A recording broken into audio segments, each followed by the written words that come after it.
ए channel का subscribe करवा के लेल लाल बटन का दबाओ और घंटी पर क्लिक करके मैथिली गीतक आनंद उठाओ।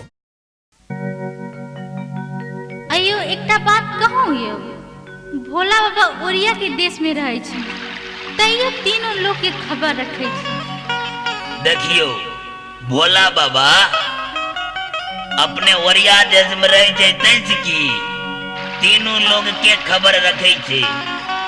गौरी के बात तो भै गले, लेकिन आप तो अपना सबके बोलबम जाय छिए ने बाबा के दरबार। अरे बाबा वाला बिनती वाला गप करियो जे बाबा कुछ कहबे तो कुछ पैब। दुनिया तो अहिना बदल गले है, अहिना करू बाबा वाला भजन सुनो जे देवघर जाय छै लोग। तो ले सुनो नहीं यो।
भोला बाबा के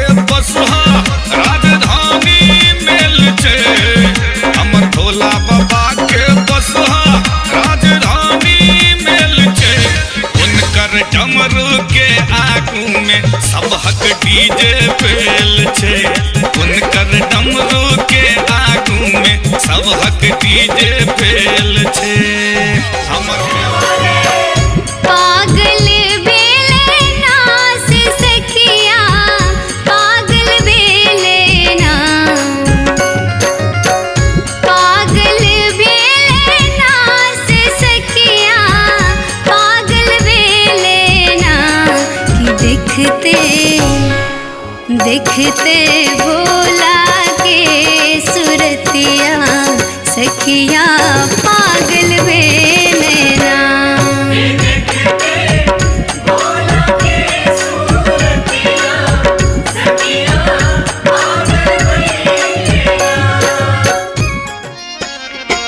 हम नहीं आजू रहब एही आंगन, जो बूढ़ होए त जमाई गे माई। हम नहीं आजू रहब एही आंगन, जो बूढ़ होए त जमाई। जो बूढ़ होए त जमाई गे माई, जो बूढ़ होए त जमाई। हमरा